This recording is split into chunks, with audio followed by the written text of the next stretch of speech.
It began with flames in the middle of the night, fast, furious, and unforgiving. The quiet streets of Chicago's Austin neighborhood lit up with a sudden orange glow as thick smoke poured from the windows of a three-story apartment building. Inside, chaos unfolded. Mothers screamed for their children. Families scrambled toward windows. And neighbors woke to the sound of sirens echoing through the summer darkness. But this wasn't an accident. Authorities say this fire was set intentionally by a man fueled not by survival, but by vengeance. In the early hours of June 26, 2025, lives were forever changed in a matter of minutes. Among the dead, a pregnant mother named Regina Henry, her 5-year-old son Jason, and her youngest sister Destiny, who had made it out but ran back inside to save her nephew. Also lost was 76-year-old Brad Cummings, a respected community journalist. These weren't nameless victims. They were parents, children, caretakers, and friends. And their final moments were spent in terror, trapped in smoke and flame. Behind the fire was a name most of them never knew, Lontre Clark, 23 years old. According to police, Clark's anger began not that night, but days earlier, when he learned that his ex-girlfriend was now seeing one of his friends. The news didn't come from a conversation or a rumor, but from a Snapchat post. And from that spark of jealousy, investigators say, Clark began plotting something far more dangerous than words. Instead of confronting the situation or walking away, Clark allegedly bought gasoline, black clothing, a ski mask, and a lighter. He had help from his cousin, who told authorities he watched the plan unfold. Just after 1 a.m., Clark is seen on surveillance footage walking toward the building where his ex-girlfriend lived, carrying the accelerant. Minutes later, the fire began, tearing through the home, sealing off exits, and trapping families inside. It took more than 140 firefighters to respond to the scene. They climbed ladders, kicked in doors, and pulled people from smoke-filled windows. But for 4 people, it was too late. Their bodies were discovered later, lifeless, scorched, and far from the peaceful sleep they had fallen into just hours earlier. One child, Regina's 4-year-old son, survived but was critically injured. He was rushed to the hospital, fighting for his life. For days afterward, the community mourned. A memorial grew outside the charred remains of the building. Teddy bears, candles, handwritten notes. Neighbors wept. Reporters came and went. And in the center of it all was a haunting question. How could a moment of jealousy, a single social media post, spiral into something so destructive? How could one man's rage take down an entire family? This is a story of what happened that night, the choices that led to it, the lives lost, and the justice now unfolding. It's a story about fire, but not just the kind that burns buildings. It's about the kind that burns bridges, hearts, and homes. And it all started with a decision no one thought would go this far. Before the fire, before the screams, and before the smoke, there was a storm brewing in the heart of one man. Lontre Clark. Just 23 years old, Clark was navigating off a broken relationship, the kind of heartbreak that can feel raw, confusing, and overwhelming, especially when someone you once loved moves on. And when he found out that his ex-girlfriend was now dating one of his close friends, the pain turned to fury. But this wasn't something he heard in person. According to authorities, it came to him through a social media post, a single Snapchat story that would unravel everything. Aiding the familiar emotions, that digital update became more than just news. It became a wound. And Clark didn't scroll past it.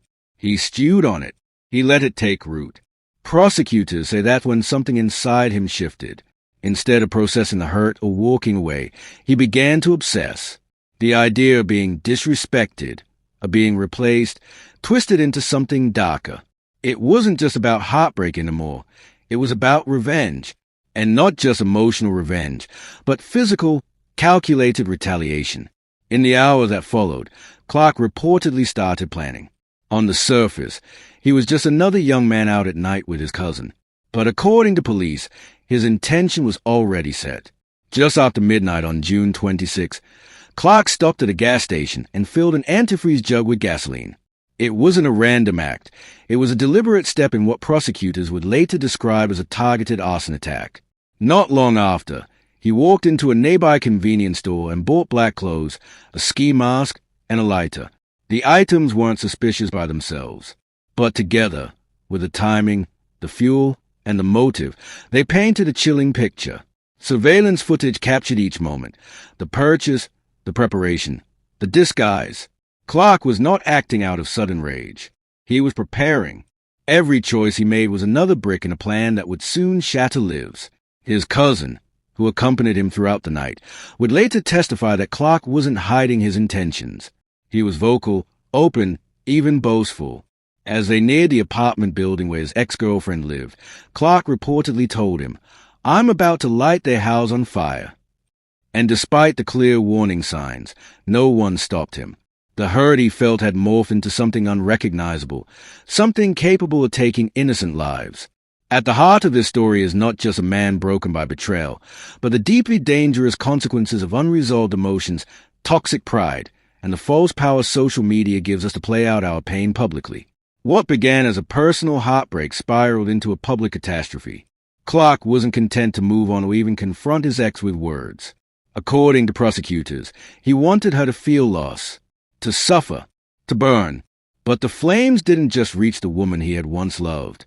They reached her children, her sister, her neighbors, her future. In chasing vengeance, Clark didn't just take aim at one person. He ignited a fire that consumed the community. And as investigators would soon discover, the clues to his motive weren't buried deep. They were out in the open, playing out in plain sight. By the time the city of Chicago began to drift into sleep on the night of June 25, 2025, Lontre Clark was already in motion. His heartbreak had turned into something more, something calculated. He wasn't simply grieving the loss of love. According to investigators, he was already laying the groundwork for revenge. It was no longer a matter of emotion. It had become a plan. Around midnight, Clark picked up his cousin, a young man he trusted enough to bring along for what would become one of the most devastating crimes in the city that summer. Their first stop was a gas station. Clark didn't just fill his car or grab snacks. Instead, he pulled out an antifreeze container, an empty jug, and filled it with gasoline.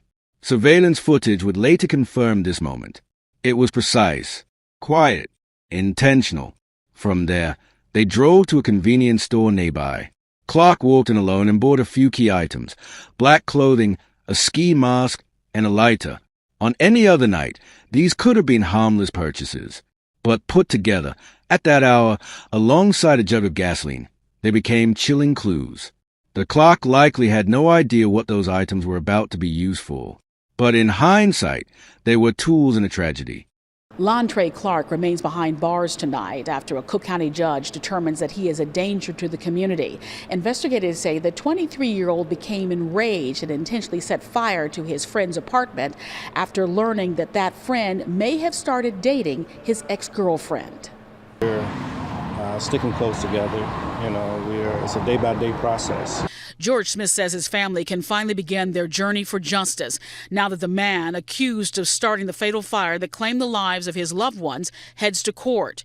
Prosecutors say 23-year-old Lontre Clark was angry that his friend and ex-girlfriend were dating, that he allegedly threw a Molotov cocktail into the Austin neighborhood apartment where they were, sparking a fire that killed 4 people, including Smith's pregnant cousin and her young son. It's an uphill journey, and the journey has not yet begun. The healing has not yet begun. We're a family that's hurting. We're a family that's sad. We're a family that's in pain. Calling it a horrific crime and a brazen disregard for life, a Cook County judge showed Clark no mercy. Authorities arrested the 23-year-old Chicago man in downstate Springfield on Wednesday. He now faces murder, attempted murder, and aggravated arson charges, along with dozens of additional felony counts. 5-year-old Jason Henry, his mother, 32-year-old Regina Brown Henry, who was 3 months pregnant, Gina's sister, Destiny Brown Henry, and a 76-year-old resident of the building all died. Several people were also injured, including Destiny's 4-year-old son, who remains in grave conditions. Prosecutors say Clark allegedly set the apartment building located in the 5200 block of West North Avenue on fire during the early morning hours of June 26th, after learning that his ex-girlfriend was dating his friend after seeing a selfie she posted. Authorities say Clark picked up his cousin, and the two went to a gas station where they filled up an antifreeze bottle with gasoline before heading to a convenience store where investigators say the suspect bought black clothing, a face mask, and a lighter. The defendant's cousin says they drove to the apartment where he says Clark started the fire and then admitted to him saying, "I just lit the house on fire." No matter what happens with, the conviction and the arrest, they could never replace the lives that were lost. Prosecutors say Clark threw out the clothes he was wearing at his grandfather's house. In court, Clark's public defender told the judge that there was no surveillance video of her client committing the crime. She added that although her client has served time in prison for a weapons violation, that he is not violent. Clark does have 2 outstanding warrants for resisting arrest. The court did grant an order of protection for the defendant's ex-girlfriend. Funeral arrangements are still pending for the victims of the fire. Meanwhile, Clark is due back in court July 14th. Cameras from nearby homes and businesses captured his movements as he made his way toward the 3-story apartment building on West Washington Boulevard, the place where his ex-girlfriend lived, along with several innocent families. His cousin stayed behind, watching from a distance. According to the criminal complaint, Clark told him clearly, "I'm about to light their house on fire." There was no hesitation, no second guessing. He knew who lived there. He knew children would be inside. Yet he pressed forward. Surveillance video shows Clark carrying the gasoline container toward the building just after 1:10 a.m. Moments later, he returned to the car. His cousin would later recall that Clark seemed agitated but purposeful. "I just lit their house on fire," he allegedly said, before they drove away. He didn't look back. He didn't call for help. Instead, they made a stop at his grandfather's house where Clark changed his clothes again, trying to shed the visual proof of what he'd just done. But he couldn't hide the fire or the lives it would soon claim. By the time firefighters arrived, the flames had already taken hold. Trapped residents banged on windows. Smoke poured from the walls, and terrified voices cried out in the dark. It wasn't just a fire. It was a chain reaction of choices, deliberate, traceable, and horrifying. And as investigators would soon learn, it was all rooted in those hours of preparation, when heartbreak gave way to a plan, and a plan gave way to unimaginable loss. At 1:33 a.m., a 911 call came in. Smoke was billowing from a 3-story apartment building on West Washington Boulevard in Chicago's Austin neighborhood. Within minutes, the fire had spread rapidly, flames dancing from window to window, consuming everything in their path. The building, home to families who were fast asleep just minutes earlier, was now a battleground between life and death. Inside, confusion and panic took over. The smoke was so thick that many residents couldn't find their way to the exits. Doors were blocked by heat and flame. One family after another woke up to a nightmare. Some screamed for help. Others rushed to windows, praying for air. The fire moved fast, too fast, and for those trapped on the upper floors, the only hope was to escape out of broken glass and into the arms of first responders. Among those trying to flee was Regina Henry, 32, who was 3 months pregnant, and her 2 sons, 5-year-old Jason and his 4-year-old brother. Her sister, 28-year-old Destiny Henry, was there too. Destiny made it out safely at first. But when she realized Jason was still inside, she turned around and ran back into the flames. It was the last time anyone saw her alive. Moments like that, acts of selfless bravery, will never be forgotten. Firefighters arrived in waves, over 140 personnel rushing to the scene. They carried ladders, axes, and oxygen tanks. They kicked in doors, broke through windows, and pulled survivors from the smoke. 5 people were rescued from the 2nd and 3rd floors, but others couldn't be reached in time. Emergency workers performed CPR on the sidewalk. Neighbors stood outside barefoot and in tears, watching their home collapse under the weight of fire and grief. 4 people were confirmed dead: Destiny Henry, Regina Henry, little Jason, and 76-year-old Brad Cummings, a respected journalist and founder of the Austin Voice. He was a neighbor, a mentor, a voice for the community. The loss of all 4 sent a shockwave through the neighborhood. And as morning light broke over the scene, the smell of smoke still lingered in the air, clinging to the sadness that had settled over the block. The 4-year-old boy, Regina's youngest son, was pulled out alive but critically injured. He was rushed to the hospital in grave condition, clinging to life. First responders described the scene as one of the worst they had seen. Survivors wept. Families held one another. It wasn't just a fire, it was a tearing apart of a community, a moment that would never be forgotten, not by those who lived through it, and not by those who lost everything in it. As the flames were extinguished and the smoke began to clear, the question on everyone's lips was, why? Why this building? Why these people? Why such cruelty? The investigation would soon uncover the painful truth that this wasn't a tragic accident. It was an act of rage, of revenge, and of unimaginable destruction, started by a young man who once claimed to love the very people who lived there. The fire didn't just take lives. It tore families apart, shattered futures, and left a neighborhood reeling. 4 souls were lost in that early morning blaze, each with a story, each with a legacy that went far beyond headlines. Their names now echo in the halls of grief and remembrance, not because of how they died, but because of how they lived and loved. Regina Henry, 32 years old and 3 months pregnant, was a devoted mother and sister. She lived in the apartment with her 2 young boys and her younger sister, Destiny. Regina had dreams of raising her children, of welcoming her new baby, of building a peaceful life. But in one horrifying moment, her entire world was taken from her. She perished inside that building alongside her 5-year-old son, Jason, a bright-eyed little boy who had his whole life ahead of him. Destiny Henry, just 28, made it out alive, only to run back inside when she realized Jason hadn't made it out. It was a split-second decision made out of pure love. She didn't hesitate. She didn't weigh the risks. She ran back into the smoke, into the heat, into the fire. That act of courage cost her life, but it also showed the depth of her devotion. Destiny died a hero, sacrificing everything for the chance to save a nephew. Then there was Brad Cummings, 76, a gentle and wise man who had been a fixture in the Austin neighborhood for decades. As the founder and editor of the Austin Voice, Brad wasn't just a journalist. He was a storyteller, a truth-teller, and a mentor. He believed in the power of words and community, and he spent his life uplifting the voices of others. Losing him meant losing a pillar of strength, a man who helped build bridges in a city often divided. Survivors from the building are still coping with the trauma. Regina's 4-year-old son, pulled from the fire critically injured, continues to fight for his life.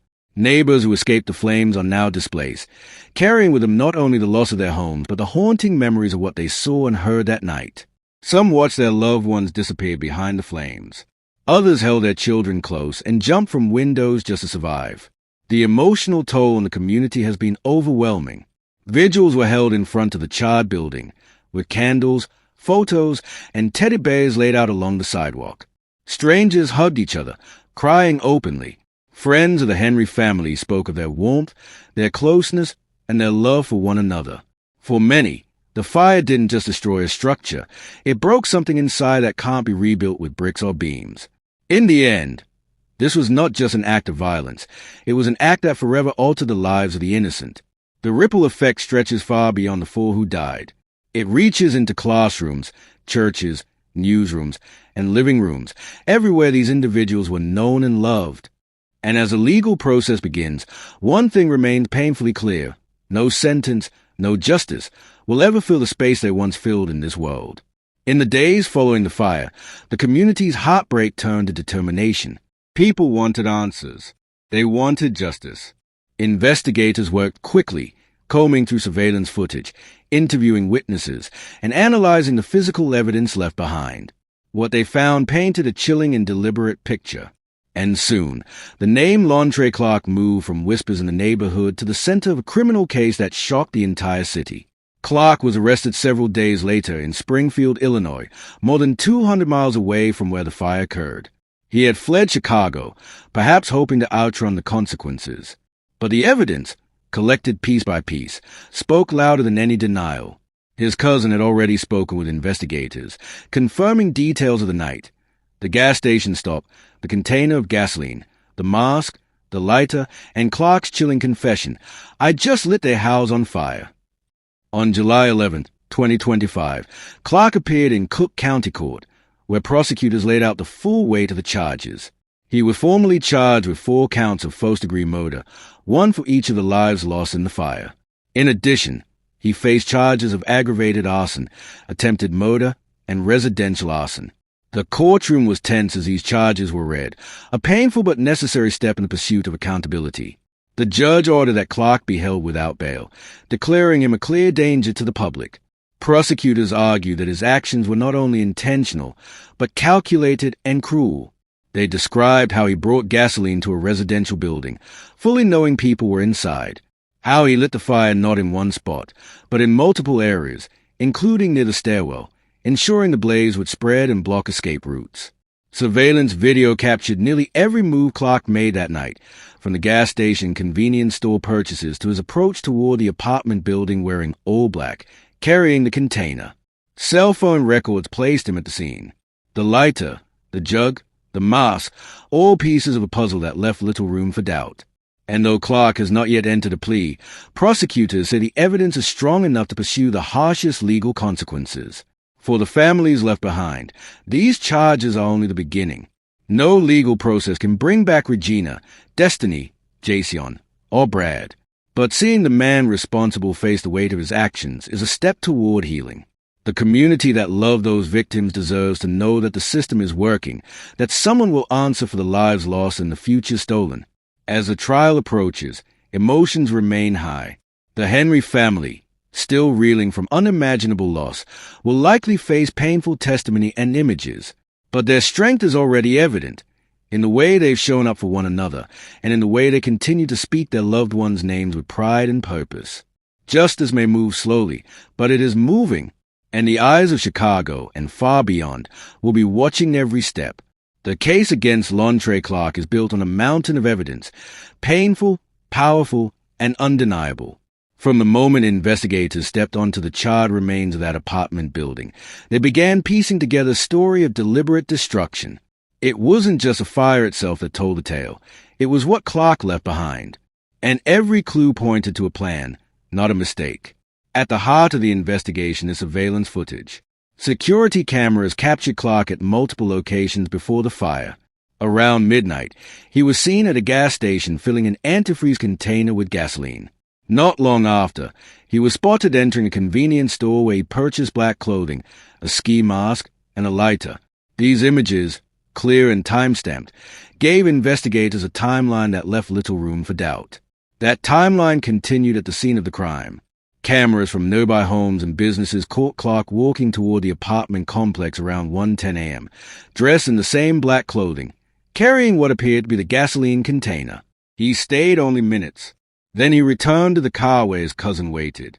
According to that cousin's sworn statement, Clark got in and said calmly, "I just lit their house on fire." Inside the building, fire investigators found something chilling, multiple points of ignition, including one in the stairwell. This wasn't a single accidental flame. It was a coordinated effort to make sure that the fire would spread quickly and trap anyone inside. Fire marshals also discovered the presence of accelerants consistent with gasoline, further confirming that the blaze was intentionally set. One of the most damning pieces of evidence came not from footage, but from words. Clark's cousin, who was with him the entire night, told detectives everything. From the gas station stop to the eerie confession after fire. This testimony filled in gaps, reinforced a timeline, and gave the case a kind of first-hand account that prosecutors rely on in arson murder cases. In court, this will be critical. Legally, Clark faces a long list of charges: 4 counts of first-degree murder, aggravated arson, attempted murder, and more. Each charge carries serious weight. If convicted, Clark could spend the rest of his life in prison without the possibility of parole. But more than the punishment, the law in this case is meant to send a message that planned, deadly acts of vengeance have no place in any community. This case is about justice, but it's also about accountability. The evidence doesn't just explain what happened.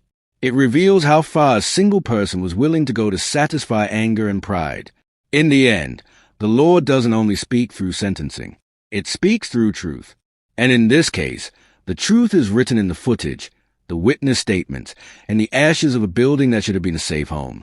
What happened on that summer night in Chicago is something no family should ever endure.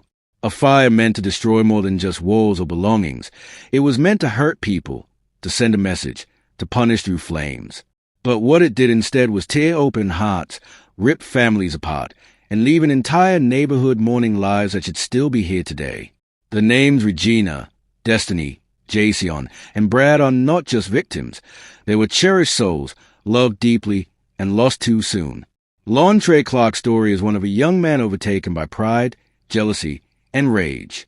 But it's also a mirror, a reflection of the growing ways people are turning to violence when they feel powerless or wounded.